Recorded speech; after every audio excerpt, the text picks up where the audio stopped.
Hello, good morning all of you. आज हम लोग मैथ्स पढ़ लेते हैं और क्लास 12 का मैथ पूरा चैप्टर फर्स्ट से लेकर लास्ट तक का वीडियो आ जाएगा। लेकिन अभी देखते हैं, अभी 2-4 घंटा कितने घंटे तक हो सकता है। जितने घंटे तक आवाज आएगी उतने घंटे तक हो जाएगा रिकॉर्ड। ठीक है, फर्स्ट चैप्टर से हम लोग शुरू करते हैं, जो कि अभी हाल ही में एग्जाम में आने वाला है। ठीक है, तो शुरू कर लेते हैं चैप्टर फर्स्ट। मैथ्स हम लोग पढ़ेंगे। मैथ्स पढ़ेंगे, मैथ्स में चैप्टर फर्स्ट से शुरू करते हैं। चैप्टर फर्स्ट का नाम आपका है रिलेशन एंड फंक्शन। इसको दोनों मीडियम में पढ़ाएंगे, हिंदी मीडियम यूपी और इंग्लिश मीडियम दोनों में पढ़ाएंगे, ताकि किसी को प्रॉब्लम ना आए। ठीक है, दोनों भाषाओं में ये चलेगा। ठीक है, क्योंकि अभी जो आने वाला एग्जाम्स है ये यूपी बोर्ड सीबीएसई बोर्ड दोनों लोग का है, तो इसको देखते हुए दोनों मीडियम में ये चलेगा। ठीक है, रिलेशन का मतलब होता है संबंध, और फंक्शन का मतलब होता है फलन। ठीक है, रिलेशन और फंक्शन यही दोनों हम लोग को पढ़ने हैं। ठीक है, बड़े ध्यान से पढ़ेंगे, अच्छे से पढ़ेंगे। ठीक है, एक एक टॉपिक को ध्यान में देते हुए पढ़ेंगे। ठीक है, इस चैप्टर को पूरा क्लियर करेंगे, फिर नेक्स्ट चैप्टर में हम लोग आएंगे। ठीक है, तो फर्स्ट ऑफ ऑल हम लोग यही क्लियर करते हैं। ठीक है, देखते हैं, थोड़ा सा अंदर ले लेते हैं, हल्का सा छोटा कर लेते हैं और देखते हैं इस चैप्टर को। ठीक है, अब हम लोग क्या करते हैं, देखते हैं शुरू से। सबसे पहले हम लोग शुरू करेंगे, शुरू कर लेते हैं ऑर्डर्ड पेयर। सेट से शुरू कर ले, सेट से शुरू से एकदम। सेट क्या होता है, कोई बताएगा सेट क्या होता है? सेट का मतलब होता है समुच्चय। एकदम बेसिक चीजों से समझ रहे हैं, समुच्चय। हालांकि आप लोग पढ़े ही हो, जानते ही हो, लेकिन फिर भी बेसिक चीजों से शुरू कर रहे हैं ताकि सब कुछ समझ में आए। ठीक है, और जो लोग पढ़े होंगे वो वीडियो को डबल स्पीड में करके देख सकते हैं, कोई दिक्कत नहीं है। सेट किसे कहता है? अगर हम सेट की बात करें तो इसको बोलते हैं द कलेक्शन ऑफ। सेट एक तरीके से कलेक्शन बोल सकते हो। ठीक है, collection of well defined, collection of well defined different elements it's called set, it's called। तो आप देखो ध्यान से, इसको अच्छे से अगर देखोगे तो समझ आ जाएगा कि सेट क्या है। सेट को अगर ध्यान से समझते हो आप, तो सेट को आप बोल सकते हो, सेट एक तरीके का कलेक्शन है।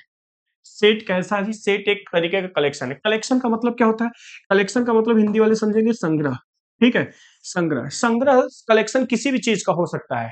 जैसे अगर हम बोल दें ट्यूबलाइट का कलेक्शन, ठीक है, या फिर कैमरे का कलेक्शन, या फिर लैपटॉप का कलेक्शन, या बोर्ड का कलेक्शन, बहुत सी चीजों का कलेक्शन हो सकता है। ये जो कलेक्शन होता है ना, इसी कलेक्शन को ही हम सेट बोल सकते हैं। बोल सकते हैं, बोलते नहीं, बोल सकते हैं। इस कलेक्शन को ही हम क्या बोल सकते हैं? सेट बोल सकते हैं। लेकिन इस कलेक्शन के बाद अगर एक दो प्रॉपर्टी आ जाती है, इस कलेक्शन के बाद, ये शायद रेड कलर का नहीं दिख रहा होगा, येलो कलर। इस कलेक्शन के बाद अगर एक दो प्रॉपर्टी आ जाए तो, ठीक है, कौन कौन सी प्रॉपर्टी आ जाए देखो ध्यान से कम तीन प्रॉपर्टी होनी चाहिए इसके पास। पहला आप जानते हो, पहला होना चाहिए इसके पास वेल डिफाइंड। वेल डिफाइंड, ये जो कलेक्शन ये वेल डिफाइंड होना चाहिए। ठीक है, ये जो कलेक्शन है ये वेल डिफाइन होना चाहिए। अगर ये कलेक्शन वेल डिफाइन है तभी हम इस कलेक्शन को सेट बोलेंगे, अदरवाइज इस कलेक्शन को हम सेट बोलने वाले नहीं है। ठीक है, ये जो कलेक्शन है, अगर ये कलेक्शन वेल डिफाइन है तभी हम इस कलेक्शन को सेट बोलने वाले हैं, अदरवाइज इस कलेक्शन को हम सेट बोलने वाले नहीं है। कैसे डिफाइन करोगे कि नहीं ये कलेक्शन वेल डिफाइन है कि नहीं? इस बात का पता कैसे लगाएंगे?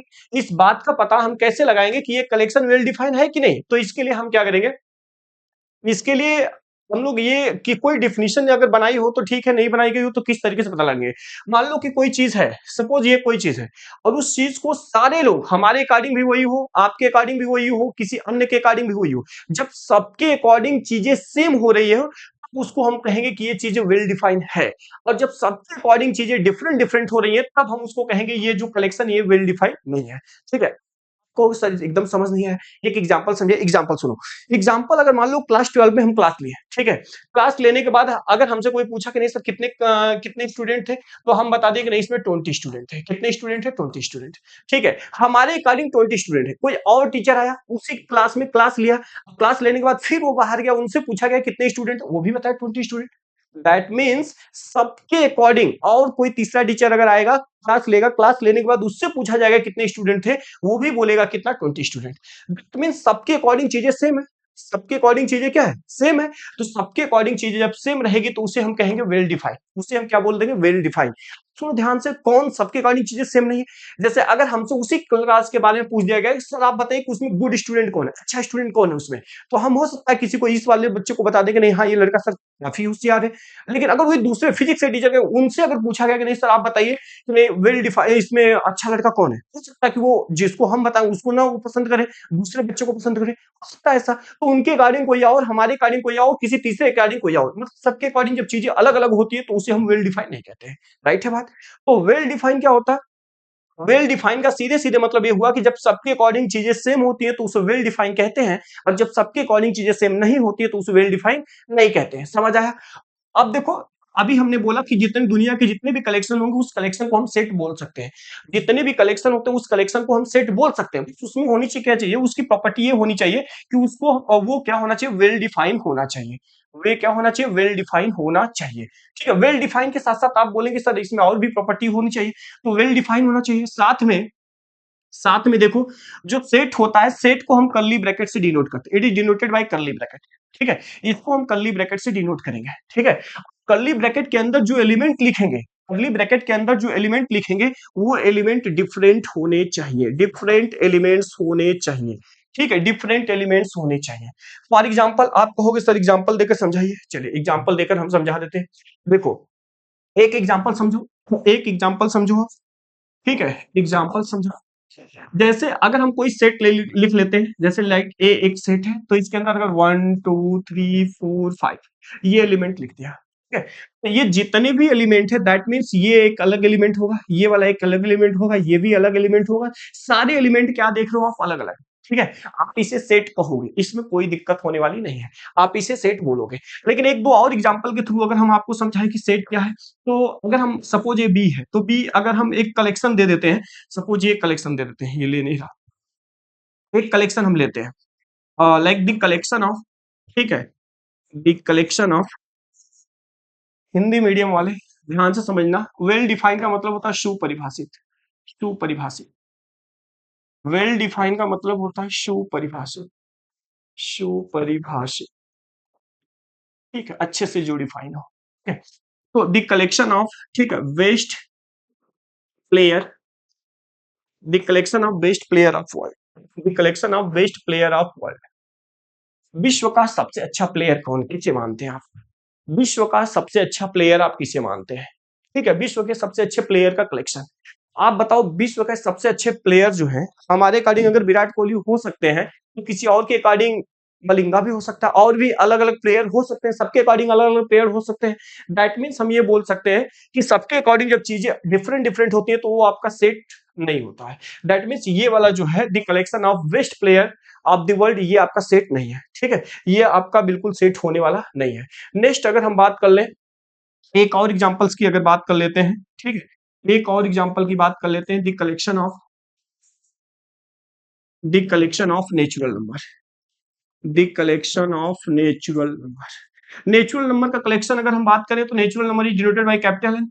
अगर इसकी बात करें तो 1 से ये शुरू होता है, इनफाइनाइट तक जाता है। दैट मीन्स ये क्या होगा आपका, ये क्या होगा, ये आपका सेट होने वाला है, इसे आप सेट बोल दोगे, कोई दिक्कत होने वाली नहीं है इसमें। ठीक है, और भी देख लो एग्जांपल्स, और भी एग्जांपल्स अगर देख लो, the collection of, the collection of dangerous element, the collection of dangerous animal, ठीक है, ऑफ वाराणसी, ऑफ वाराणसी।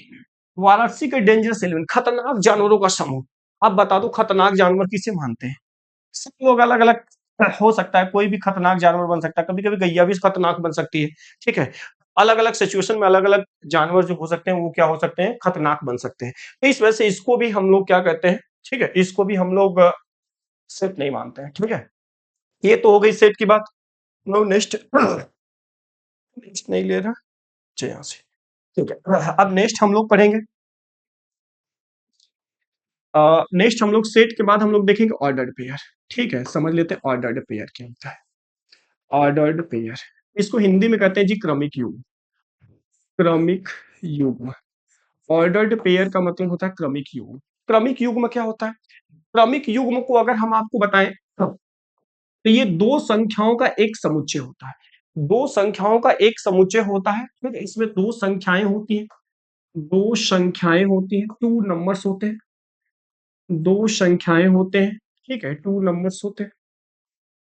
साथ में समझो, दो संख्याएं क्या होती है, एक निश्चित क्रम में होती है, इनके क्रम पे विशेष ध्यान दिया जाता है, निश्चित क्रम में होती है, ठीक है। दो संख्याएं अगर निश्चित क्रम में लिखी जाती हैं, ठीक है, तो इस पेयर को ही क्या कहते हैं, इस पेयर को ही हम क्या बोल देते हैं, ऑर्डर्ड पेयर बोल देते हैं। अब इसमें कुछ बातें ध्यान देने वाली है, ठीक है, इसमें कुछ बातें आपको एकदम ध्यान देने हैं। कौन कौन सी बात ध्यान देने हैं, देखो, जैसे अगर हम क्रमिक युग्म का मतलब आप जानते हो, हिंदी वाले, युग्म का मतलब होता है जोड़ा, पेयर का मतलब होता है जोड़ा, और जोड़ा का मतलब होता है, आप जानते हो कि जोड़ा का मतलब होता है दो वस्तुएं।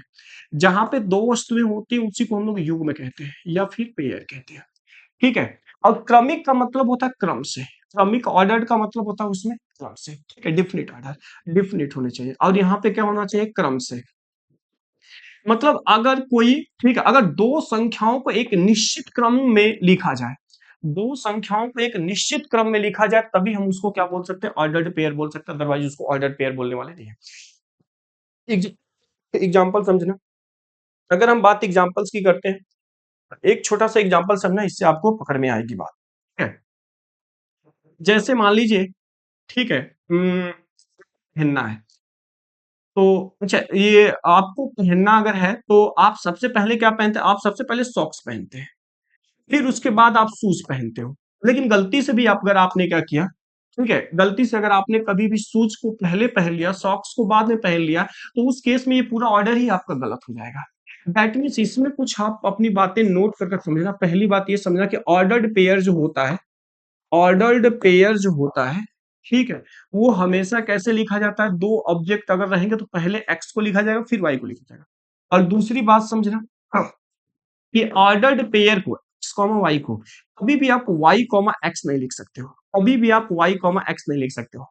लेकिन आप बोलोगे सर एक केस में लिख सकते हो, कौन सा केस है, अगर वन कॉमा वन हो तो इसको तो हम लिख सकते हैं वन कॉमा वन, बिल्कुल लिख सकते हो। लेकिन ये ऐसी सिचुएशन है, ये for all y is not equal to x, जब वाई एक्स के इक्वल नहीं हो तब के लिए, ठीक है। अगर वाई एक्स के इक्वल हो, दोनों इक्वल इक्वल हो जाए, तो उस केस में तो लिख सकते हो, कोई दिक्कत होने वाली नहीं है। अब एक बात और समझना, हाँ, एक बात और समझना, थर्ड बात है, थर्ड बात क्या है कि अगर x कॉमा वाई की वैल्यू, x कॉमा वाई की वैल्यू अगर a कॉमा v के बराबर हो जाए, सही लिखा नहीं रहा, अगर x कॉमा वाई की जो वैल्यू है वो a कॉमा b के इक्वल हो गई, ठीक है, x कॉमा वाई की वैल्यू अगर a कॉमा b के इक्वल हो गई, तो उस केस में आप क्या बोलोगे, उस केस में आप बोलोगे कि x की जो वैल्यू है वो a के इक्वल होगी, y की जो वैल्यू है वो किसके इक्वल होगी, b के इक्वल होने वाली है। कभी कभी एक नंबर का क्वेश्चन यहां से बनाते हैं, क्वेश्चन कैसे बनाते हैं, क्वेश्चन बना देगा कि if x plus two comma y plus three is equal to eight comma five, then find x and y, find x and y, उस केस में x y फाइंड करो। आप सीधे सीधे यही वाला रूल लगाओगे ऑर्डर्ड पेयर का, x plus two is equal to कितना हो जाएगा, एट, और y plus three is equal to कितना हो जाएगा, फाइव लिखा हुआ है, फाइव लिखा हुआ है, यहाँ पे लिख देते हैं। तो यहाँ से x इज इक्वल टू कितना हो जाएगा, eight minus two, that means x is equal to बन जाएगा सिक्स, और यहाँ पे y इज इक्वल टू बन जाएगा five minus three, five minus three that is y is equal to बन जाएगा टू। x और y की वैल्यू आप यहाँ से पता कर सकते हो, ठीक है। ऑर्डर्ड पेयर आपको समझ आया, ऑर्डर्ड पेयर में कुछ खास नई चीजें, बस यही है कि ऑर्डर्ड पेयर में हमेशा सबसे पहले x वाले को लिखते हैं फिर y को लिखते हैं, ऑर्डर के इसके विशेष ध्यान देते हैं। अगर ऑर्डर का ध्यान नहीं दोगे तो फिर आपका ये कभी भी एक्स वाई को वाई एक्स नहीं लिख सकते, जो काम पहले करना उसी को पहले करो, जो बाद में करना उसको बाद में ही रहने दो, ठीक है। अगर कभी गलती से ये दोनों बराबर हो गए तो उस केस में फर्स्ट वाला जो है, ठीक है, वो a के बराबर हो जाएगा, और y जो है वो किसके बराबर हो जाएगा, b के बराबर हो जाएगा। इतनी सी बातें इस वाले टॉपिक में, ठीक है, और कुछ खास नहीं। नाउ नेक्स्ट टॉपिक अब शुरू करते हैं। एक दो क्वेश्चन यहाँ से पूछते हैं, वो भी 11th में पूछते हैं, ठीक है, 12th में भी कभी कभी एक दो क्वेश्चन यहाँ से आ जाते हैं। अब उसके बाद हम लोग अगला सीख लेते हैं Cartesian product, Cartesian product, Cartesian product, कार्तीय गुणन, हिंदी मीडियम वाले कार्तीय गुणन, कार्तीय गुणन। कार्तीय गुणन को अगर हम दो पार्ट में कर सीखें तो ज्यादा बेटर होगा, ठीक है। इसके पार्ट फर्स्ट को सीख लेते हैं, ठीक है, कार्तीय गुणन में दो पार्ट में कर हम लोग सीख लेते हैं क्या क्या इसमें चीजें हैं, ठीक है। तो देखो, अगर इसमें हम अपने से सपोज कर लें, दो सेट ले लें, एक सेट ले लें अगर वन टू थ्री, एक सेट अगर हम ले लेते हैं वन टू थ्री, ठीक है, और दूसरा सेट हम ले लेते हैं क्या, दूसरा सेट ले लेते हैं सपोज फोर, छोटा सा लेते हैं, अगर हम इसका अगर हमें कार्टेशियन प्रोडक्ट निकालना है, कार्टेशियन प्रोडक्ट को हम लोग डिनोट कैसे करते हैं, ए कार्टेशियन बी। कार्टेशियन प्रोडक्ट को हम लोग डिनोट करते हैं ए कार्टेशियन, इसको कार्टेशियन पढ़ते हैं, नॉट मल्टीप्लाई, ठीक है। और इसको बोलेंगे क्या, इसको बोलेंगे ए कार्टेशियन बी, ठीक है। अब इसमें सबसे पहले अगर ए लिखा हुआ तो सबसे पहले इसके ऑर्डर को विशेष ध्यान देंगे। इसमें बस क्या होता है, ये ऑर्डर्ड पेयर से ही बनता है, collection of ordered pair is called Cartesian product, ठीक है। ऑर्डर्ड पेयर के कलेक्शन को ही क्या बोल सकते हैं हम लोग, कार्टेशियन प्रोडक्ट बोल सकते हैं। लेकिन देखना ध्यान से कैसे होते हैं ये। अगर ए के एलिमेंट्स को हम लोग लिखते हैं तो 1 2 3, हाँ, फिर 4 और 5, बी के एलिमेंट को लिख दिया। अब देखिए इसमें क्या करेंगे, इस 1 का मल्टीप्लाई सब में करेंगे, ठीक है, कार्टेशियन ऑर्डर्ड पेयर के रूप में। तो ये बन जाएगा 1 4, फिर कितना बनेगा 1 5, फिर आपका बन जाएगा कितना 1 5 1 5, फिर 2 का करेंगे तो ये बन जाएगा कितना 2 4, फिर बनेगा 2 5, ठीक है। 3 का करते हैं तो 3 का करेंगे तो 3 4, फिर बनेगा 3 5, ऐसे कर कर बन जाएगा। This is known as the ordered, ये this is known as the Cartesian product. Cartesian product में अगर आप ध्यान से फिर से समझ तो बी कार्टेशियन ए अगर आपको निकालने हैं, बी कार्टेशियन ए निकालने के लिए आप क्या करोगे, सबसे पहले बी के एलिमेंट को इसमें लिखोगे। तो बी के एलिमेंट कितने 4 5, फिर ए के एलिमेंट को लिखोगे, कुछ चीजें रॉन्ग लिखा जा रही है, 4 5, फिर ए के एलिमेंट को लिखोगे, ए का एलिमेंट कितना है 1 2 3, ठीक है। अब इसमें अगर मल्टीप्लाई करते हैं तो 4 का सब में करोगे, ऑर्डर्ड पेयर 4 का सब के साथ, 4 1 4 1 1 4 नहीं लिख सकते आप, इस बात का ध्यान रखना। 4 1, फिर कितना 4 2, फिर हो जाएगा आपका 4 3। ऐसे ही नेक्स्ट 5 वाले का करते हैं तो 5 1 5 2 एंड 5 3 5 3, ठीक है। This is the B Cartesian A, इसको हम लोग बी कार्टेशियन ए बोलेंगे। ये आपका बी कार्टेशियन ए होने वाला है, ठीक है। कुछ और भी देख लेते हैं इसमें। इसमें कुछ बातें ध्यान से समझ लेना, कुछ बातें अगर आप ध्यान से नोट कर समझ लोगे यहाँ से तो ठीक रहेगा। पहली बात तो आप ये सीखना कि ए कार्टेशियन बी की जो वैल्यू है, A Cartesian B never equal to B Cartesian A. A Cartesian B की जो वैल्यू है वो एक बी कार्टेशियन ए के इक्वल कभी नहीं होने वाला है। ए कार्टेशियन बी की वैल्यू बी कार्टेशियन ए के इक्वल कभी नहीं होगा। आप कहोगे सर कैसे, यहाँ पे 4 1 है तो ये 1 4 है। भी हमने आपको बताया ऑर्डर्ड पेयर में कि 1 4 जो होगा वो कभी भी किसी भी सिचुएशन में 4 1 के इक्वल नहीं होगा। सिर्फ एक सिचुएशन हो सकती है जब ये दोनों एलिमेंट आपस में इक्वल हो। ये दोनों एलिमेंट अगर आपस में इक्वल हो तो इसी सिचुएशन में सिर्फ ये दोनों आपस में क्या हो सकते हैं, इक्वल हो सकते हैं। अदरवाइज दुनिया का कोई कंडीशन ऐसा नहीं बना है जिसमें ये क्या हो सकते हैं, इक्वल हो सकते हैं, ठीक है। A Cartesian B never equal to B Cartesian A, ये पहली बात समझ आई। दूसरी बात समझना, दूसरी बात भी समझना बहुत है, बहुत ईजी है। देखो दूसरी बात जो है कि number of A Cartesian B की जो वैल्यू है, अगर ए कार्टेशियन बी में हम सोचे कितने एलिमेंट है तो आप देखोगे 1 2 3 4 5 एंड 6। तो number of A Cartesian B में अगर आप एलिमेंट्स देखते हो तो एलिमेंट्स कितने 6 है, और बी कार्टेशियन ए में एलिमेंट्स कितने हैं 2 3 4 5 एंड 6। बी कार्टेशियन ए में भी जो एलिमेंट्स हैं वो भी कितने हैं 6 है। दैट मीन्स आप ये कह सकते हो कि ए कार्टेशियन बी और बी कार्टेशियन ए के जो एलिमेंट्स हैं, नंबर्स हैं, वो दोनों क्या होंगे, सेम होंगे, ठीक है। एक और बात आपको हम बता दें, वो बात कौन सी है, वो ये बात है कि अगर number of A Cartesian B आपको निकालने हैं, number of A Cartesian B निकालने हैं, या फिर आप इसी को कहोगे sir number of B Cartesian A हमें निकालने हैं, तो इस केस में हम लोग क्या करेंगे, इस केस के लिए, इस केस में हम लोग क्या करने वाले हैं, यहां से बात करने वाले हैं। यहां से थोड़ा सा जूम हो जाए, ले नहीं रहा जूम इन, अच्छा जूम इन आज ले नहीं रहा है, कोई बात नहीं, कोई बात भी नहीं है, थोड़ा थोड़ा ये सुधर जा, नहीं ले रहा जूम इन, कोई बात नहीं, यहाँ पे सिखा देते। ये भी गया, आएगा जाएगा ऊपर,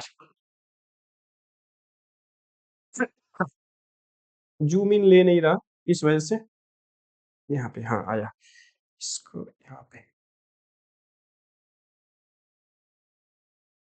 ठीक है,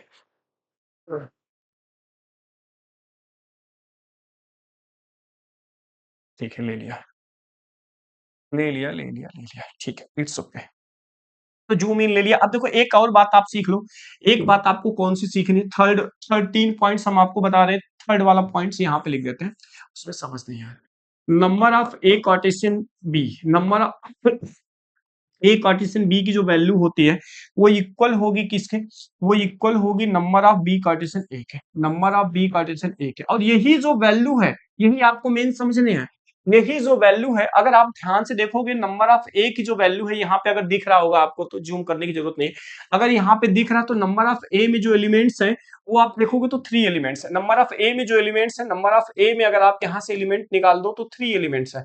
और नंबर ऑफ बी में जो एलिमेंट है अगर आप नोट्स बना रहे हो तो आप अपनी कॉपी पे लिखोगे तो ध्यान से समझ में आ जाएगा, 2 एलिमेंट्स है। अगर इन दोनों का मल्टीप्लाई आप करते हो तो 3 2 जा 6, 3 2 जा 6। अब वहां पे देखोगे number of A Cartesian B Cartesian A में जो एलिमेंट्स है वो 6 आ रहे हैं। दैट मीन्स हम ये बोल सकते हैं कि number of element of A और into number of element of B, number of element of A into number of element of B, ये बातें हैं। इस बात को आप ध्यान से याद रखना, ठीक है, इस बात को ध्यान से याद रखना, बहुत इंपॉर्टेंट बात है। इससे भी इंपॉर्टेंट एक और बात आपको बता दी, ये डायरेक्ट अगर 1-2 साल पहले पीछे जाओगे तो ये बेचू बीएससी, जब बेचू अपना एग्जाम लेता था तो बेचू बीएससी में डायरेक्ट क्वेश्चन पूछा हुआ था, यही पूछा हुआ था, ये हमारा नोट्स जो है ना यही पूछा हुआ था, एकदम ये पॉइंट से पूछा हुआ था। पूछा क्या था, पूछा ये था कि जैसे एलिमेंट्स ये बोल दिया था कि if number of A intersection B, A intersection B, जैसे देखो अभी हमने एक एलिमेंट लिया था 1 2 3 और बी जो हमने लिया था वो कितना लिया था 4 5। दूसरा पार्ट जो हम आपको सिखाने के लिए कह रहे थे वो यही था, इसी में सिखा देते हैं, कोई दिक्कत नहीं है। अब इसमें देखो क्या है, 1 2 3 और ये 4 5 है।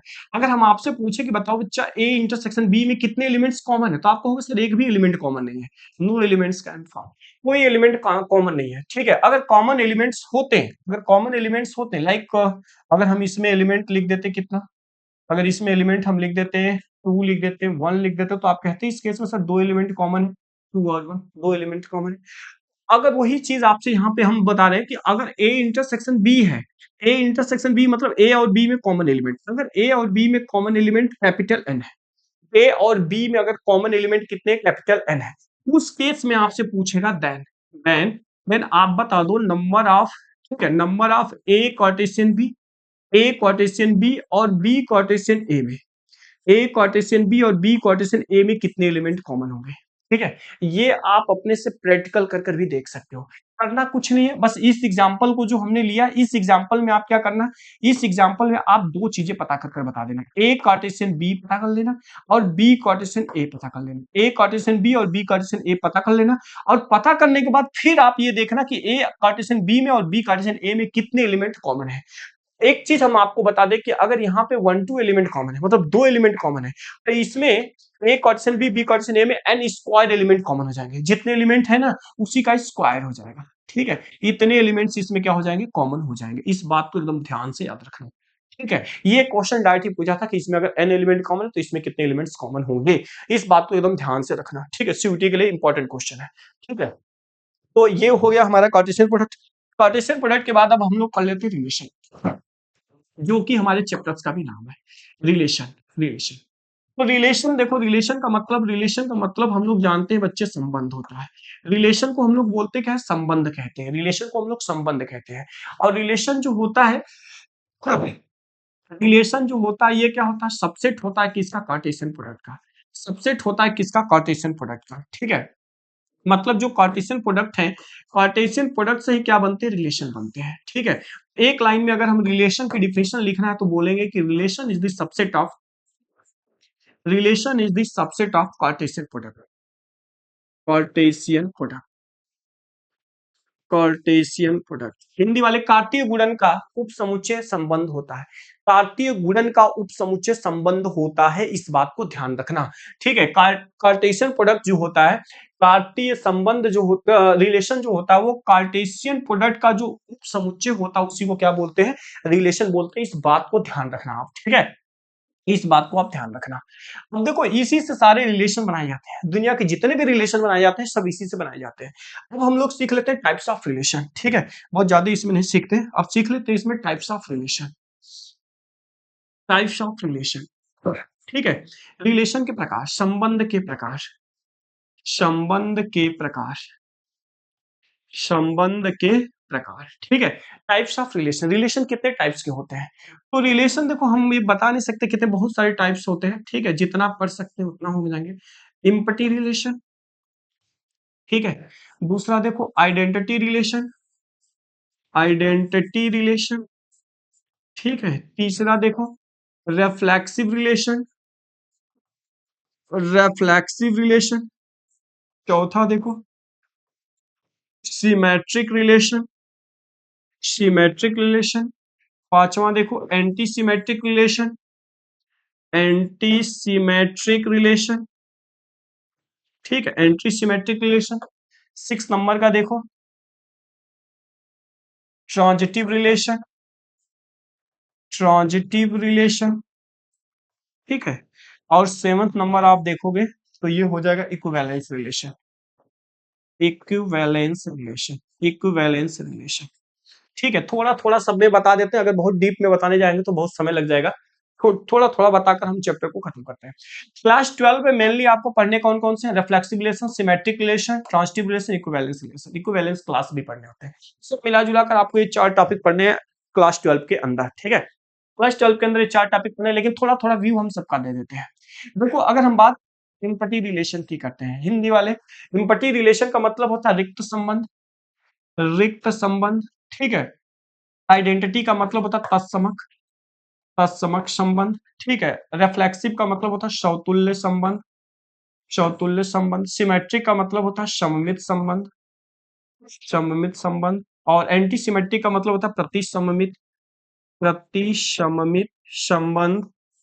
ठीक है, और ट्रांजिटिव का मतलब क्या होता है? ट्रांजिटिव का मतलब होता है तुल्य, तुल्यता संबंध, तुल्यता संबंध, समतुल्य, सममित, तुल्यता। और इक्विवेलेंस का मतलब, अच्छा अच्छा अच्छा अच्छा, इक्विवेलेंस, इक्विवेलेंस का मतलब हो जाएगा, इक्विवेलेंस का हिंदी इक्विवेलेंस ही होता है, हिंदी होता है कुछ इसका, मुझे याद नहीं आ रहा अभी, कुछ समय बाद याद आ जाएगा।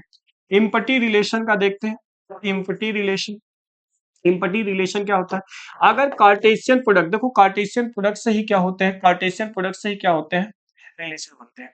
अगर कार्टेशियन प्रोडक्ट्स के, अगर कार्टेशियन प्रोडक्ट से, कार्टेशियन प्रोडक्ट से अगर हम एक भी एलिमेंट ना निकालें, एक को एलिमेंट ना निकालें, ठीक है, एक भी एलिमेंट ना निकालें, तो ऐसे जो रिलेशन होंगे, इस टाइप के जो रिलेशन होंगे, उसे हम लोग क्या बोल देंगे? Empty relation. कार्टेशियन प्रोडक्ट से अगर एक भी एलिमेंट ना निकाले तो उसे हम लोग क्या बोल देंगे? उसे हम बोल देते हैं इम्पटी रिलेशन बोल देते हैं। ठीक है, ये सिंपल सिंपल समझ लो, डीप में समझाएंगे तो बहुत लंबा जाएगा। ठीक है, आइडेंटिटी रिलेशन क्या होता है? ये पढ़ना नहीं है तो थोड़ा थोड़ा समझ लो। आइडेंटिटी रिलेशन क्या होता है? आइडेंटिटी रिलेशन में आप बात को समझना, कार्टेशियन प्रोडक्ट अगर है, कार्टेशियन प्रोडक्ट है, कार्टेशियन प्रोडक्ट से, ठीक है, सिर्फ हम ऐसे यूनिक एलिमेंट निकाले, सिर्फ आइडेंटिटी एलिमेंट निकाले। जैसे अगर हम ये ऐसा एलिमेंट निकालेंगे तो उसे हम आइडेंटिटी रिलेशन कहेंगे। लेकिन आप बात को समझो, ये कैसा, क्या चीजें हैं। जैसे एलिमेंट हम कैसे निकालेंगे? इसमें एलिमेंट हम निकालेंगे कुछ इस टाइप का, इस टाइप का एलिमेंट निकालेंगे, इसमें निकालेंगे ए ए या B B C C D D, इस तरीके का करके एलिमेंट हम निकालते हैं। जैसे अगर हम एक सेट दे देते हैं, एग्जांपल समझना, ए दे देते हैं, ए में अगर हम ले लेते हैं कितना, ए ए, ठीक है, ए ए ए ए वन, फिर ले लेते हैं ए टू, ऐसे करके ले लेते हैं, ये एलिमेंट ले लेते हैं। तो अगर हम इसमें आइडेंटिटी निकालना है, तो आइडेंटिटी का मतलब होता है जब दोनों सेम हो, ए ए वाला, यही एक रिलेशन यहां से निकलेगा, और ये कितना बनेगा? ए ए, सिर्फ यही बनेगा। ठीक है, लेकिन आप कंफ्यूज हो गए कि इसमें what is the difference between identity relation and reflexive relation. जब हम आपको रिफ्लेक्सिव पढ़ाएंगे तब आप कहोगे सर ये हो क्या रहा है, ठीक, चल क्या रहा है, समझना क्या चल रहा है, कुछ चीजें और समझना। जैसे अगर हम थर्ड वाला देखते हैं, रेफ्लेक्सिव रिलेशन, रेफ्लेक्सिव रिलेशन, रेफ्लेक्सिव रिलेशन, रेफ्लेक्सिव रिलेशन। ठीक है, अगर हम रेफ्लेक्सिव रिलेशन की बात कर लेते हैं, रेफ्लेक्सिव रिलेशन की बात अगर हम करते हैं, 2 मिनट में करते हैं। अगर हम रेफ्लेक्सिव रिलेशन की बात करते हैं तो रेफ्लेक्सिव रिलेशन क्या है इसको समझना। रेफ्लेक्सिव रिलेशन की बात अगर हम करते हैं तो देखो, आइडेंटिटी और रिफ्लेक्सिव दोनों का अगर डिफरेंस समझ लोगे तो ज्यादा बेटर होगा। यहाँ पे हम लिख लेते हैं आइडेंटिटी,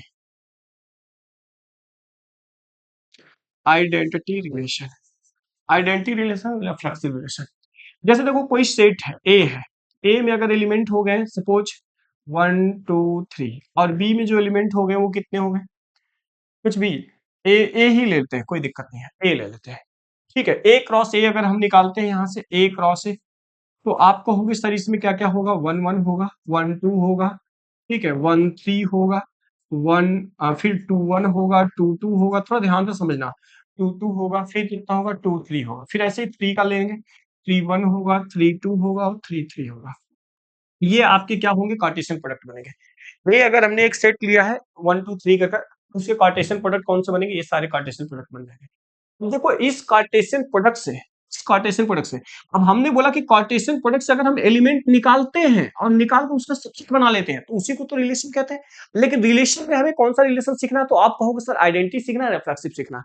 आइडेंटिटी में क्या करते हैं जी, आइडेंटिटी रिलेशन आप इसे कहोगे, ऐसे रिलेशन को आइडेंटिटी रिलेशन बोलोगे जब, जैसे वन है ना, वन वन है तो वन वन ले लो, ठीक है। वन है तो एलिमेंट कौन कौन से लोगे, 1 1 ले लो, 1 1, ठीक है। 2 है तो 2 2 ले लो, 3 है तो 3 3 ले लो, 3 ले लो। ये एलिमेंट, सिर्फ यही 3 एलिमेंट लोगे। अगर 1 का रिलेशन 1 के साथ, 2 का 2 के साथ, 3 का 3 के साथ, सिर्फ ओनली इतना ही एलिमेंट अगर आप लेते हो तो उसे आइडेंटिटी रिलेशन कहोगे।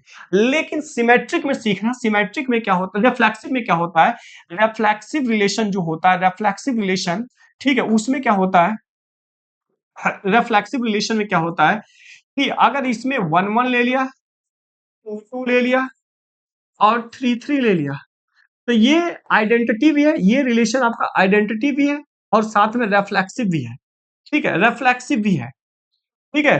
लेकिन अगर हम रिफ्लेक्सिव रिलेशन की एक और डिफिनेशन बोल सकते हैं कि ये 1 1, ठीक है, 2 2 ये 3 3 और साथ में अगर इसमें 1 2 भी डाल दें तो कोई दिक्कत होने वाली नहीं है। अब ये एलिमेंट देखिए 1 1 2 2 3 3, ये यहां तक तो आइडेंटिटी है, लेकिन इसमें एक एलिमेंट डला गया ये वाला, तो इसकी वजह से ये सिर्फ रिफ्लेक्सिव रहा, ये एलिमेंट सिर्फ रिफ्लेक्सिव रहा। लेकिन अब देखो हमने बोला कि अगर 3 एलिमेंट है तो 1 1 2 2 3 3, ये तीनों एलिमेंट केवल इसमें एग्जिस्ट करते हैं, से ये तीनों एलिमेंट, इनके अलावा एक भी ज्यादा एलिमेंट ना हो, ओनली हमने बताया केवल, केवल यही तीनों एलिमेंट हो, केवल केवल केवल केवल अगर यही तीनों एलिमेंट हो तब उसे हम क्या बोलेंगे, आइडेंटिटी बोलेंगे। और इनके अलावा एक दो एलिमेंट भी इसमें डाल दिया जाए तो उसे हम रिफ्लेक्सिव बोलेंगे। मेरी बात को सीखना। अभी आप कहोगे सर ये बोर्ड में कैसे करेंगे, रिफ्लेक्सिव रिलेशन को बोर्ड में कैसे करेंगे, तो ध्यान से सीखना क्योंकि हम बोर्ड लेवल से ही सीख रहे हैं, ठीक है। रिफ्लेक्सिव रिलेशन को बोर्ड में कैसे करेंगे, इसको बोलते हैं जी सममित संबंध, सममित संबंध, ठीक है। सममित संबंध को बोर्ड में कैसे समझेंगे, तो देखो आप जब भी आपको क्वेश्चन देगा तो आप उससे पहले एक सेट निकाल देना, उससे जो आपको दिया हुआ उससे एक सेट निकालना, ठीक है। सेट सपोज एस दे दिया है, रिलेशन जो दिया रहेगा, रिलेशन को आप आर सपोज कर लेना, रिलेशन आर दिया हुआ है, तो इस सेट से आप एक एलिमेंट निकालना, सममित के अंदर आप एक एलिमेंट यहां से निकालना और उस एलिमेंट का रिलेशन आप उसी एलिमेंट के साथ चेक करना। अगर उस एलिमेंट का रिलेशन उसी एलिमेंट के साथ मैच कर गया, आप उसे बोलोगे कि सर ये क्या है, सममित है। सॉरी, रिफ्लेक्सिव का मतलब समतुल्य होता है, सॉरी इसका हिंदी गलत लिख दिया मैंने। रिफ्लेक्सिव का मतलब होता है समतुल्य, ठीक है। रिफ्लेक्सिव का मतलब होता है समतुल्य, ये थोड़ा गड़बड़ हो गया, ठीक है। तो रिफ्लेक्सिव है, ये रिफ्लेक्सिव है। अब आप कहोगे सर बिल्कुल समझ नहीं आया, एक बार और अच्छे से समझें, हम एग्जांपल देकर आपको समझाते हैं। बेटा हमने सेट ले लिया किसका, नेचुरल नंबर का, रिलेशन ले लिया किसका, रिलेशन ले लिया ग्रेटर का। अगर नेचुरल नंबर से हम एक एलिमेंट निकालते हैं लाइक 5, एक एलिमेंट निकालते हैं लाइक 5, तो 5 का रिलेशन किसके साथ चेक करेंगे, 5 के साथ। अब बताओ दिस इंप्लाई इनवर्सली इंप्लाई 5 जो है रिलेशन किसका, रिलेशन है ग्रेटर का। जब 5 ग्रेटर होता है 5 से तो आप कहोगे नो सर ये ग्रेटर नहीं होता है। दैट मीन्स आप बोलोगे सर ये जो रिलेशन है, ये जो रिलेशन है इस सेट के लिए क्या है, रिफ्लेक्सिव रिलेशन नहीं है। ये जो गिवन रिलेशन है ये इस सेट के लिए क्या है, रिफ्लेक्सिव रिलेशन नहीं है। नेक्स्ट बात कर लेते हैं, दूसरा एग्जांपल ले लेते हैं। अगर हम सेट नेचुरल नंबर का ही रहने दें, लेकिन रिलेशन किसका ले लेते हैं, रिलेशन हम ले लेते हैं इक्वल का, ठीक है। अब बताओ नेचुरल नंबर से एक एलिमेंट निकालते हैं लाइक 10, एक एलिमेंट निकालते हैं सपोज करो 10। अब इस 10 का रिलेशन हम किसके साथ चेक करेंगे, 10 का रिलेशन हम इसी 10 के साथ चेक करने वाले हैं। इस 10 का रिलेशन इस 10 के साथ चेक करेंगे, that means this imply inversely implies 10 is equal to 10। क्या ये 10 10 के इक्वल होता, तो आप बोलोगे बिल्कुल सर ये होता है। 10 is equal to 10, that means ये क्या है, हमारा रिफ्लेक्सिव रिलेशन है। ये हमारा क्या है जी, रिफ्लेक्सिव रिलेशन है, ठीक है। इस बात को आप ध्यान रखना। नेक्स्ट हम लोग सीख लेते हैं रिफ्लेक्सिव के बाद सिमेट्रिक रिलेशन। नेक्स्ट हम लोग किसका सीख लेते हैं, सिमेट्रिक रिलेशन का सीख लेते हैं। सिमेट्रिक रिलेशन, देखो सिमेट्रिक रिलेशन में क्या होने वाला है, इसको हम लोग बोलते हैं सममित, इसको हम लोग क्या बोलते हैं, सममित संबंध, सममित संबंध, ठीक है। समतुल्य सममित संक्रामक और उसको बोलते हैं तुल्यता। एक सेकंड, यहाँ पे एक संबंध हिंदी वाला जो छूट गया था उसको हम लिख देते हैं। कहाँ गया ये?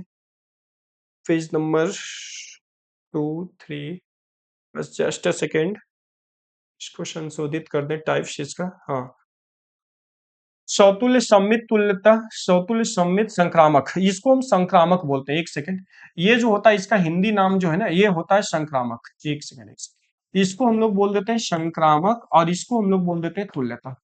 इसको हम लोग क्या बोल देते हैं? तुल्यता। ठीक है, अब सब सही रहे। ठीक है, 1 नंबर पेज पे आ गए। सम्मित संबंध क्या होता है? सम्मित संबंध की जब हम बात करते हैं तो इसमें भी आपको क्वेश्चन, बस क्वेश्चन आप ध्यान से पढ़ लेना, कैसा भी क्वेश्चन है क्वेश्चन को ध्यान से पढ़ लेना।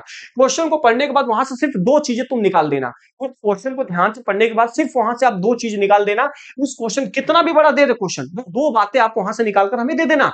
उसमें क्या, उसमें एक सेट खोज कर दिखा देना। सेट सपोज कुछ भी दे रखा हो, उस क्वेश्चन को पढ़ने के बाद वहां से आप सेट निकाल देना कि सर सेट ये दे रखा है। और उसके बाद आप क्या खोज लेना, उसके बाद रिलेशन देख लेना कि रिलेशन कौन सा दिया है। रिलेशन सपोज आर दिया है, रिलेशन कौन सा दिया? आर दिया है, ये रिलेशन आर दे दिया है। तो जो सेट दिया रहेगा उस सेट के अंदर से आप 2 एलिमेंट निकाल लेना। बोलो कितना एलिमेंट निकालोगे? 2 एलिमेंट निकालोगे। अब 2 एलिमेंट निकालोगे तो आपको सबसे पहले ये पता करना होगा कि ये एलिमेंट सही निकाला कि नहीं निकाला। तो इस एलिमेंट को चेक करने के लिए आप क्या करोगे? ए का रिलेशन बी के साथ चेक करोगे। अगर ए का रिलेशन बी के साथ सेटिस्फाइड किया, दैट मीन्स जो एलिमेंट आपने निकाला वो सही है। जो एलिमेंट आपने निकाला है, जो एलिमेंट आपने ये दोनों सोचे हैं, एलिमेंट्स जो आपने सोचे हैं ये दोनों एलिमेंट सही है और कुछ डिसाइड नहीं करता। सिर्फ इतना। और सपोज कर लो, और अगर बी का रिलेशन ए के साथ सेटिस्फाई कर गया, मतलब ये रिलेशन सेटिस्फाइड करना चाहिए, 100% करना चाहिए, और ये रिलेशन भी साथ में सेटिस्फाइड कर गया, तब आप उसे कहोगे सर ये सिमेट्रिक है। क्या बोलोगे? सर ये सिमेट्रिक है। आप कहोगे सर एकदम बिल्कुल समझ नहीं आया, एक एग्जांपल देकर समझाइए। बिल्कुल एग्जांपल देकर समझाएंगे, समझना, एक एग्जांपल से समझना। जैसे अगर हमें सेट दे दिया है, किसका सेट दे दिया? नेचुरल नंबर का। रिलेशन किसका दे दिया बेटा? रिलेशन दे दिया ग्रेटर का। तो हम क्या करते हैं, हम क्या करेंगे उसी का यहाँ पर समझना। जो सेट है, सेट के अंदर से 2 एलिमेंट निकाले, एक 10 निकालते हैं, एक 5 निकालते हैं। ठीक है बच्चे, ऐसे 2 एलिमेंट्स को निकालते हैं। अब 10 का रिलेशन किसके साथ? 5 के साथ। आप कहोगे सर ये बिल्कुल सही है। जब ये बिल्कुल सही है, दैट मीन्स जो एलिमेंट हमने सोचा वो एलिमेंट बिल्कुल सही है। जो एलिमेंट हमने सोचा है वो एलिमेंट क्या है? क्या बिल्कुल सही है। दैट मीन्स फिर हम क्या करेंगे, फिर हम क्या करेंगे, 5 का रिलेशन चेक करेंगे 10 के साथ। क्या 5 ग्रेटर है 10 से? 5 ग्रेटर 10 से। आप कहोगे नहीं सर ये बिल्कुल ग्रेटर नहीं। दैट मीन्स ये क्या है? आपका सिमेट्रिक रिलेशन नहीं है, ये सिमेट्रिक रिलेशन बिल्कुल नहीं है। अब हम लोग एक और चेक कर लेते हैं, एक और क्वेश्चन देख लेते हैं। जैसे एक और क्वेश्चन को समझते अगर हैं, एक क्वेश्चन को अगर हम समझते हैं तो सेट हम ले लेते हैं किसका? लाइंस का। सेट हम ले लेते हैं किसका? लाइंस का। रिलेशन किसका ले लेते हैं? रिलेशन ले लेते हैं परपेंडिकुलर का। रिलेशन ले लेते हैं बेटा परपेंडिकुलर का। अब बताओ लाइंस का अगर सेट है तो लाइंस के सेट से 2 लाइन हमने निकाला, सपोज L1 L2 करके 2 लाइंस हमने निकाला। अब पहली जो लाइन है ये परपेंडिकुलर है किस पे? दूसरी लाइन पे। पहली जो लाइन है ये परपेंडिकुलर है किस पे? दूसरी लाइन पे। ये पहली लाइन, ये दूसरी लाइन।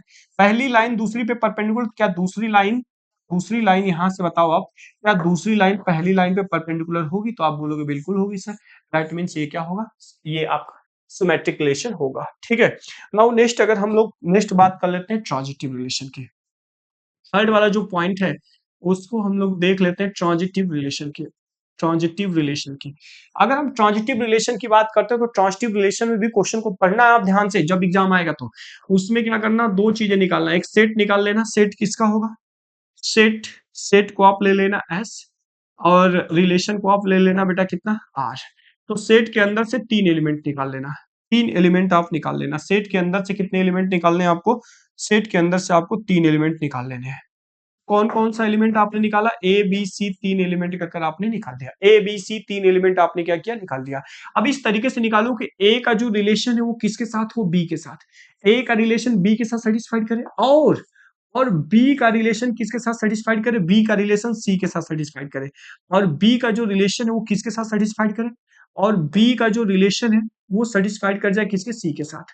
अगर ए का रिलेशन बी के साथ, बी का रिलेशन सी के साथ, और यहां से ही निकलकर एक बात और आ जाए कि ए का रिलेशन भी सी के साथ सेटिस्फाइड कर गया, ए का रिलेशन भी सी के साथ सेटिस्फाइड कर गया। अगर ये दोनों सेटिस्फाइड कर रहे हैं, ये दोनों सेटिस्फाइड कर रहे हैं, तो ये दोनों सिर्फ एलिमेंट के बारे में, ये दोनों करने ही करने चाहिए, क्योंकि ये एलिमेंट के बारे में बताता है, और ये किसको बारे में बताता है? ये ट्रांजिटिव के बारे में बताता है। यही तो असली ट्रांजिटिव के बारे में बताता है, संक्रामक संबंध यही तो बताता है। इसी को हिंदी वाले कहते हैं भाई संक्रामक संबंध।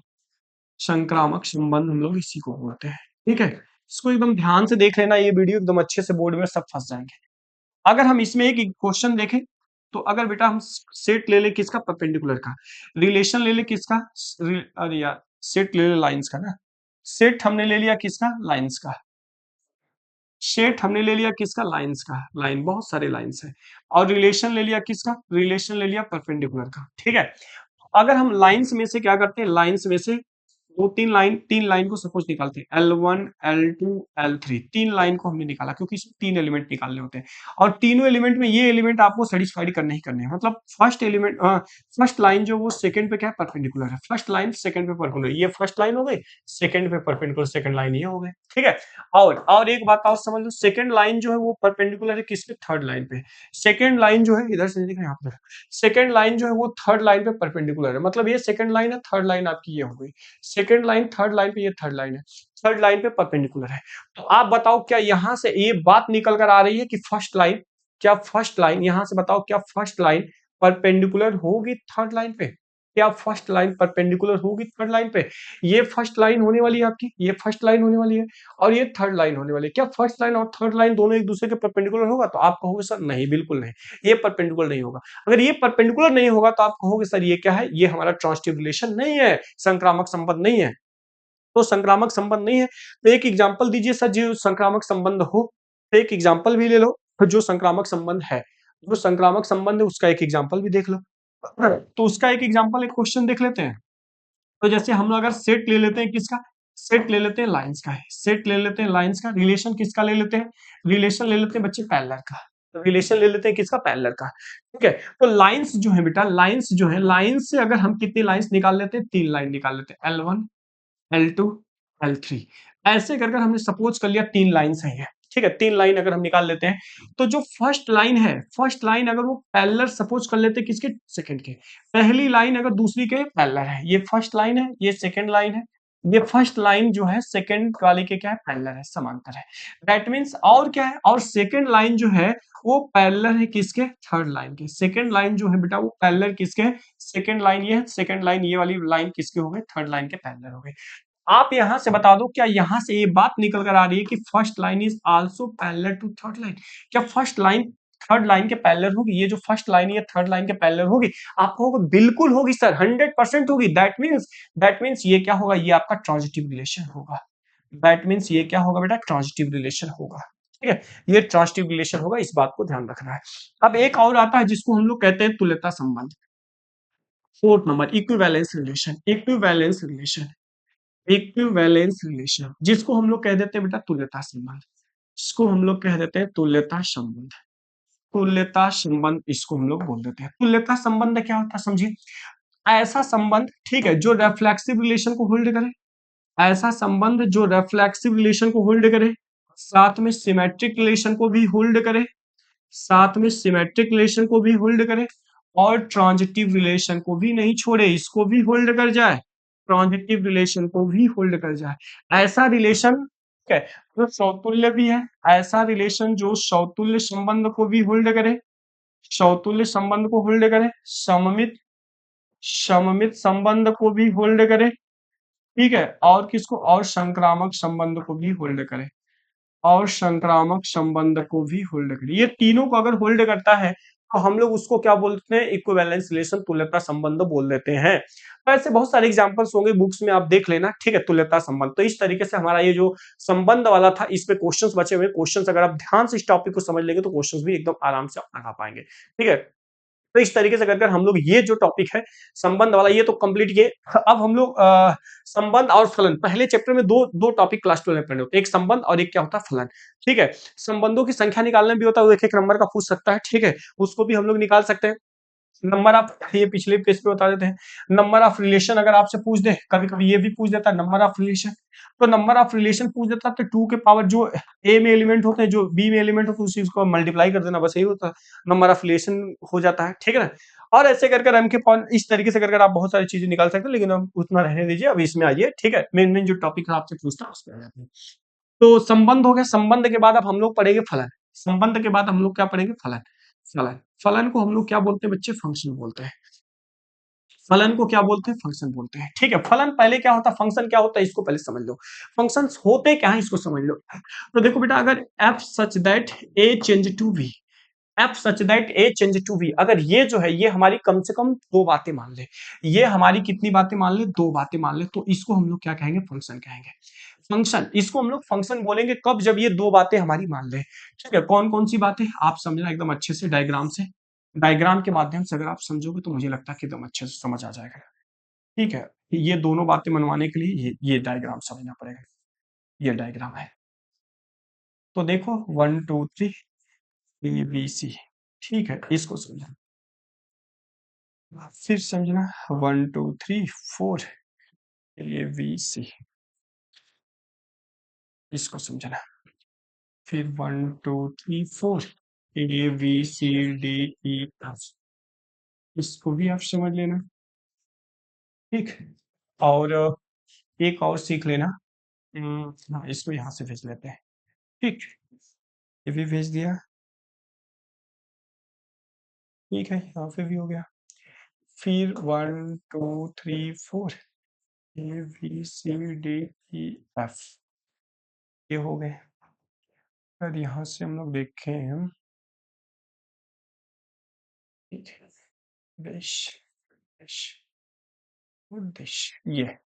ये तीन चार बातें हैं जो कि आपको सीखने पड़ेंगे। ठीक है, ये तीन चार बातों को हम लोग सीख लेते हैं। देखिए, फंक्शन किसे कहते हैं? फंक्शन पहले होता क्या, इस बात को समझ लेते हैं। फंक्शन जो होता है, F such that A change to B, f such that A change to B, इसे अगर हम फंक्शन कहेंगे, इसे हम क्या बोलेंगे? फंक्शन बोलेंगे। कब बोलेंगे? जब ये एटलीस्ट दो बातों को मान ले, दो बातों को मान ले। पहला क्या? पहला क्या, ये हमारा सेट ए है, ये हमारा सेट बी है, सब में ऐसे ही होगा। ये हमारा सेट ए है, इसको हम सेट बी बोलेंगे।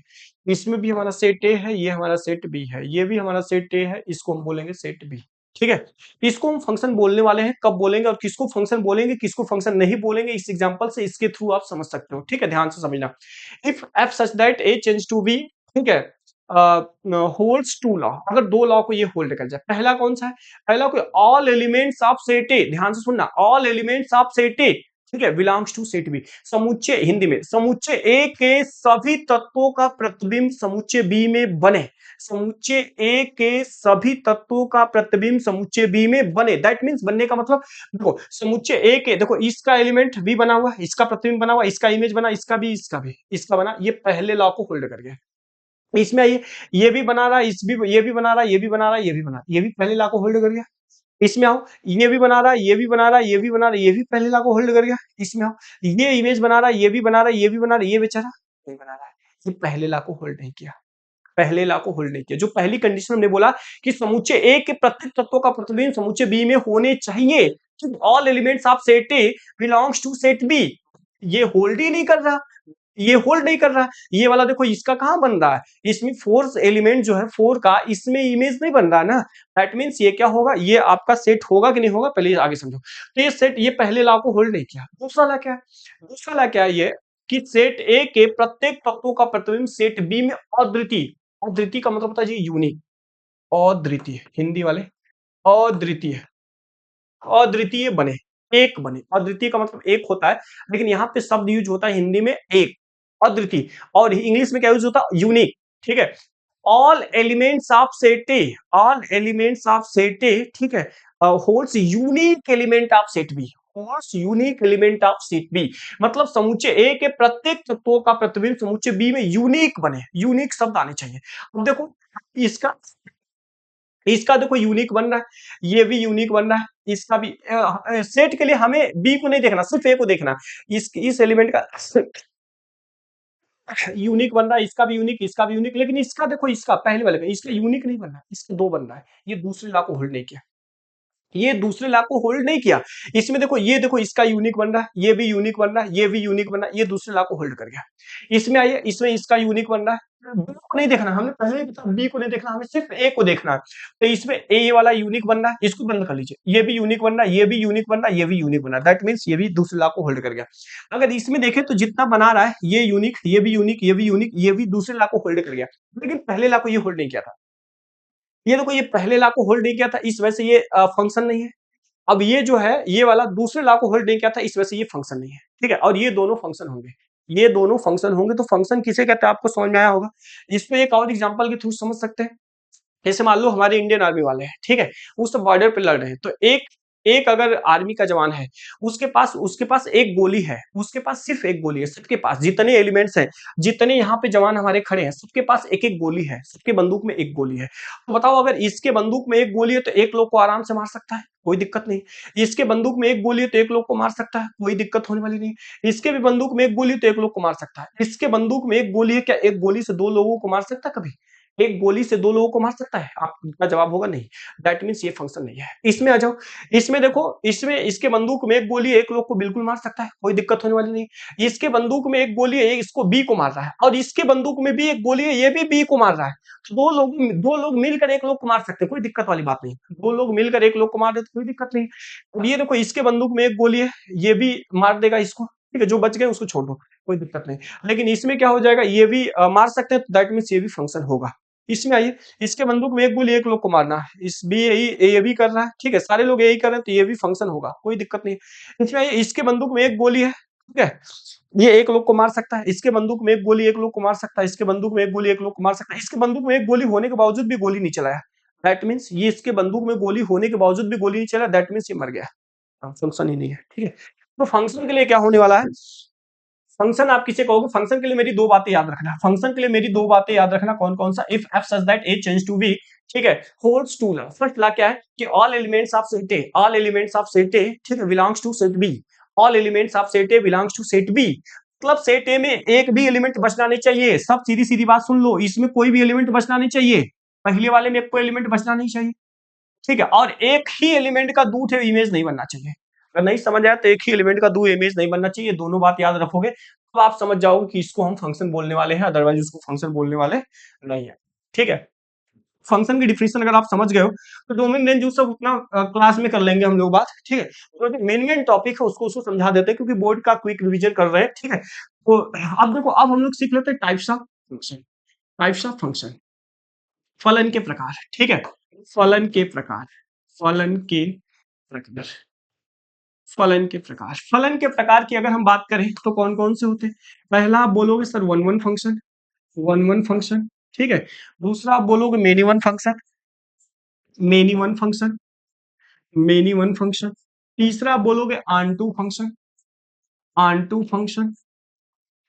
चौथा आप बोलोगे इनटू फंक्शन, इनटू फंक्शन, ठीक है। इसको क्या बोलते हैं जी, एकैकिक फलन, एकैकिक फलन हिंदी वाले, और इसको बोलते हैं बहु एकैक फलन, बहु एकैक फलन।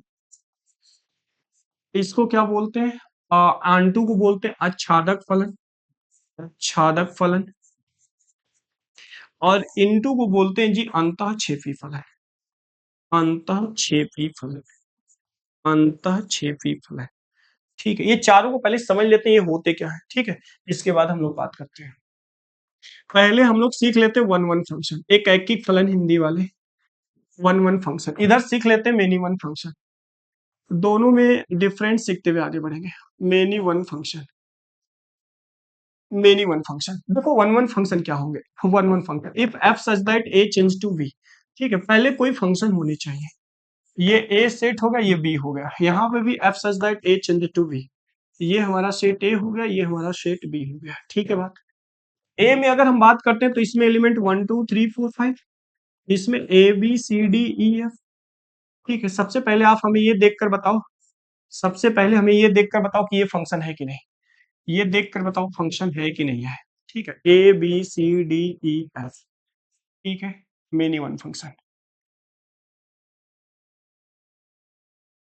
देख कर बताओ ये दोनों फंक्शन है कि नहीं। सबसे पहले तो हमें यही देखना कि फंक्शन है कि नहीं। तो ये देखो, इसके पास एक गोली एक लोग को मारा, ये भी एक लोग को मारा, ये भी एक लोग को मारा, ये भी एक लोग को मारा, पांचों बच गए, फंक्शन है। ये दो लोग मिलकर एक लोग को मार सकते हैं, कोई दिक्कत वाली बात नहीं है। दो लोग मिलकर एक लोग को मार सकते हैं, दोनों फंक्शन है, ठीक है, कोई दिक्कत नहीं है।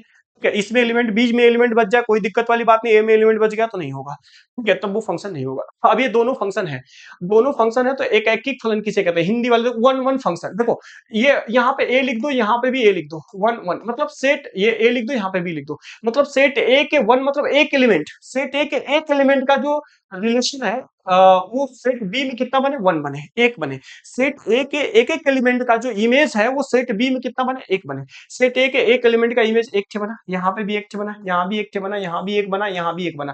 That means this is hold the one one function. अब देखो मैंने यहाँ पे अगर ए लिख दो, यहाँ पे बी लिख दो। ए ए में देखो, ए में क्या आ रहा है, ए में आ रहा है मेनी। मेनी का मतलब होता है एक से अधिक। मेनी का मतलब कितना होता है, एक से अधिक। मतलब ए के एक से अधिक तत्वों का प्रतिबिंब। बी में कितना बने, एक बने। बी में कितना बने, एक बने। मतलब ए में एक से अधिक तत्वों का प्रतिबिंब। इसको इसका और इसका ए में एक से अधिक हो गए, और बी में कितना हो रहा है, एक हो रहा है। एक से अधिक तत्वों का प्रतिबिंब समुच्चय बी में एक बन रहा है। ठीक है, तो मेनी का मतलब हो गया एक से अधिक। मतलब यहाँ पे देखो सेट ए के टू एलिमेंट्स का जो इमेज है वो सेट बी में कितना बन रहा है, यूनिक बन रहा है, एक बन रहा है। That means this holds the many one function, definition of many one function, right. तो अब हम लोग क्या करते हैं, ये तो हम लोग समझने वाली बात हो गई कि सर ये one one function many one function होता क्या है, इसको समझते कैसे। तो इसको समझ लेंगे कि ये one one function many one function किस तरीके से हम लोग समझते हैं। लेकिन हम लोग को, आपको बोर्ड एग्जाम में हमसे ये नहीं पूछेगा कि वन वन फंक्शन है कि नहीं है, तो क्वेश्चन देकर पूछेगा। तो उस क्वेश्चन को हम लोग कैसे सॉल्व करेंगे, तो उस क्वेश्चन को सॉल्व करने के लिए हम लोग क्या करेंगे, देखना ध्यान से कैसे इसके स्टेप्स होते हैं। स्टेप्स को एकदम ध्यान से समझना। How to proof one one and many one function. One one many one function को कैसे प्रूफ करते हैं, one one oblique many one function तो कैसे प्रूफ करते हैं। Suppose suppose f such that A B, ये आपको क्वेश्चन दे रखा है, और y is equal to f of x कोई फंक्शन आपको दे रखा है, y is equal to f of x कोई फंक्शन दे रखा है। ये आपको दे दिया है क्वेश्चन, इतना क्वेश्चन आप ढूंढ कर निकाल लेना, क्वेश्चन से निकाल लेना। हालांकि निकालने की जरूरत नहीं होगी, पेपर में ऑलरेडी आपको दिया रहेगा। ठीक है, इतना काम आप पहले कर लेना। ये क्वेश्चन दे रखा है, इस क्वेश्चन को सॉल्व कैसे करोगे आप, ध्यान से समझना, इस क्वेश्चन को सॉल्व कैसे करोगे। ये देखो, ये बेटा x का एलिमेंट होता है, इसको y का एलिमेंट कहते हैं। x के जो एलिमेंट है, x के एलिमेंट से आप दो एलिमेंट को निकालना, x1 x2 दो एलिमेंट को आप निकाल लेना। ये बात सीख लो, x के एलिमेंट से दो एलिमेंटों को निकालना। ठीक है, दोनों एलिमेंट को बारी बारी से आप इसमें रख देना। जैसे इसमें रखोगे तो एफ ऑफ एक्स की जगह x1 रखोगे, कुछ तो आएगा, कुछ तो आएगा साइन एक्स cos एक्स, कुछ फंक्शन आएगा, लिख लेना उसको। फिर एक बार क्या करना, x की जगह x2 रख देना। जैसे x2 रखोगे फिर से वापिस कुछ तो आएगा। और फिर एक चीज और कर लेना, अगेन लेट कर लेना। अगेन लेट आपको यही करना कि f of x1 is equal to f of x2। F of x1 को एफ ऑफ x2 के इक्वल मान लेना। अब देखो एफ ऑफ x1 की जो वैल्यू दे रखा है नीचे, एफ ऑफ x2 की वैल्यू दे रखा है नीचे। अब इन दोनों को सॉल्व करना, तो अगर जहां तक सॉल्व हो जाए वहां तक सॉल्व कर लेना। इसको हमें क्या करना है बच्चे, सॉल्व करना है। सॉल्व करने के बाद दो चीजें यहां से आ सकती है, सॉल्व करने के बाद दो चीजें आ सकती है। एक आ सकता है कि अगर x1 इक्वल आ जाए किसके, x2 के, अगर x1 इक्वल आ जाए किसके, x2 के, तो उसको आप बोल देना वन वन फंक्शन। हिंदी वाले एक एक फलन, वन वन फंक्शन बोल देना। और दूसरा चीज क्या आ सकता है कि अगर x1 is not equal to x2 आ जाए, तो उसको क्या बोल देना, मेनी वन फंक्शन। उसको आप बोलोगे मेनी वन फंक्शन। ठीक है बात, उसको आप मेनी वन फंक्शन बोलने वाले हो। ठीक है सर, एक क्वेश्चन से बताओ मुझे, क्वेश्चन देख लो।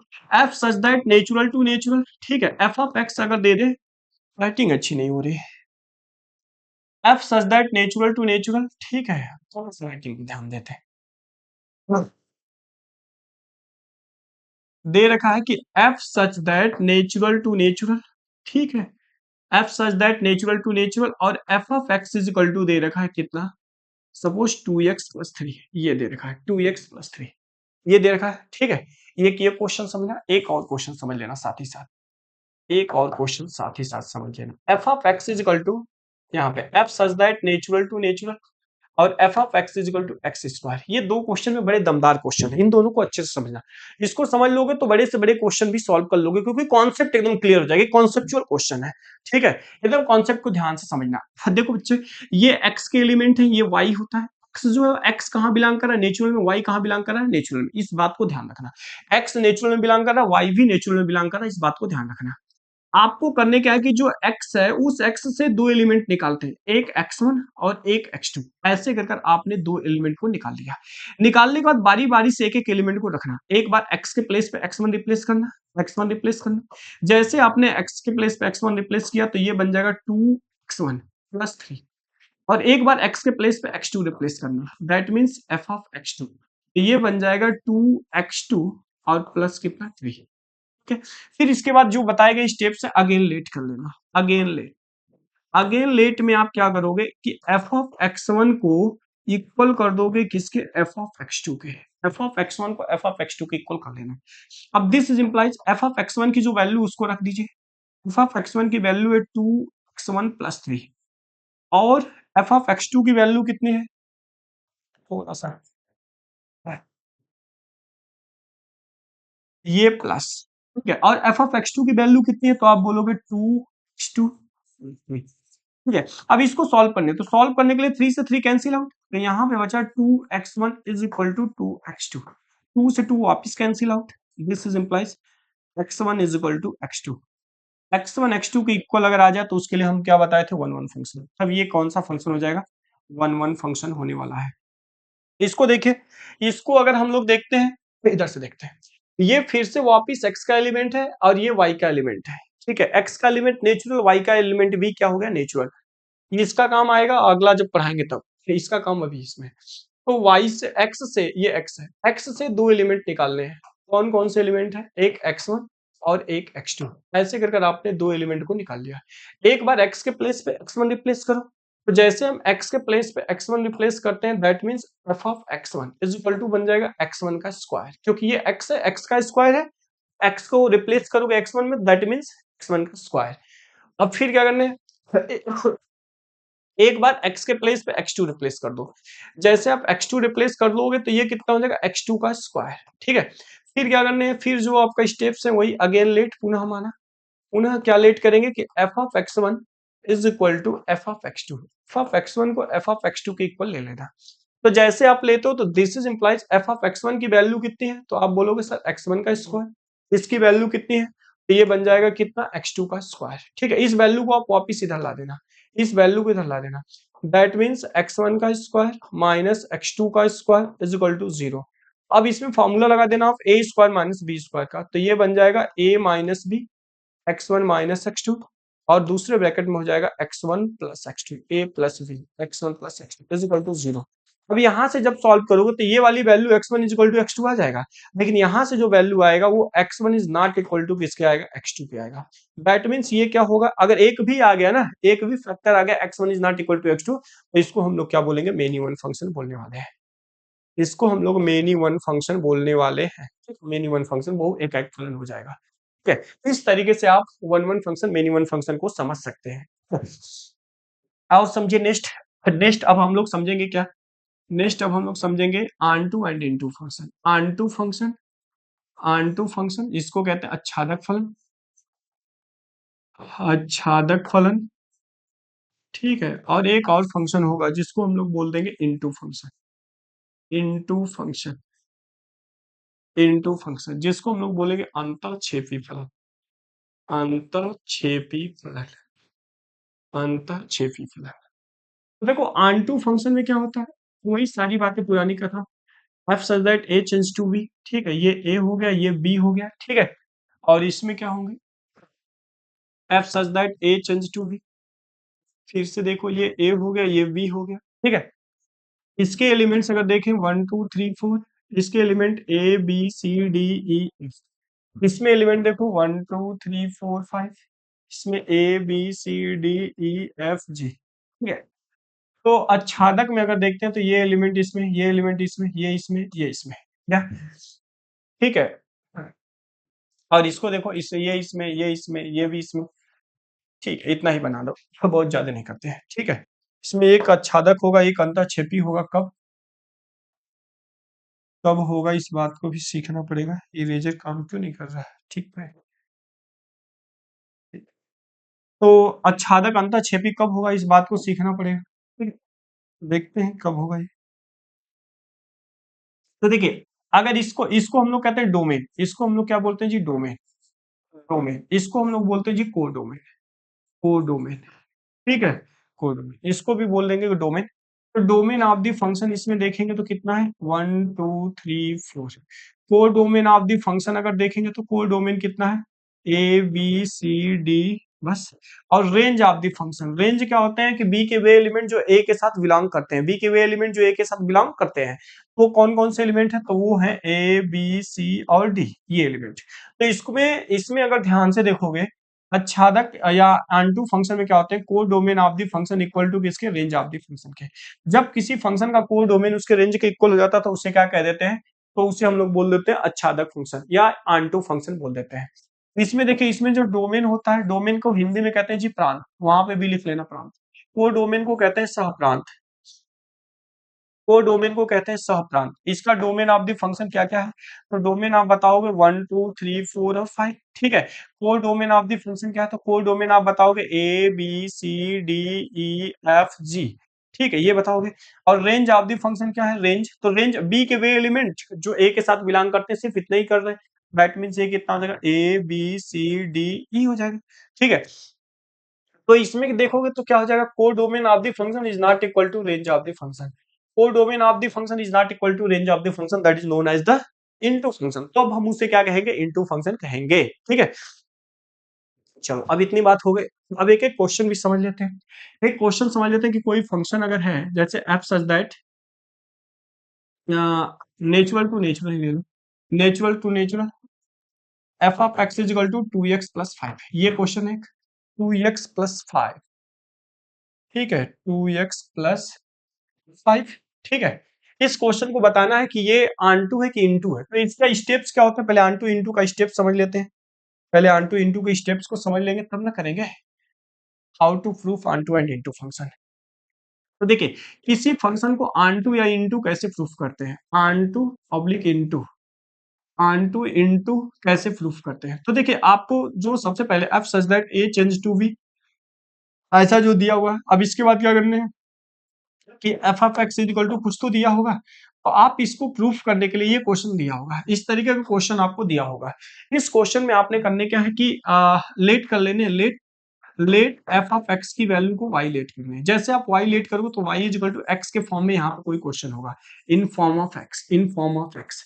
इसी वैल्यू को आप क्या कर देना, सॉल्व कर देना, सॉल्व करने के बाद यहाँ से एक्स की वैल्यू निकाल देना, किसके फॉर्म में, वाई के फॉर्म में, in form of y, y के फॉर्म में एक इसको निकाल देना। और जैसे निकाल दोगे तो ये x की वैल्यू, ये y की वैल्यू, फिर देखो यहाँ पे for all y belongs to b, अगर y v में बिलोंग करा तो यहाँ पे दो बातें हो सकती है, एक बात हो सकता है this is implies x a में बिलोंग कर सकता है, और एक बात हो सकता है कि x a में बिलोंग नहीं कर सकता, x is not belong to a।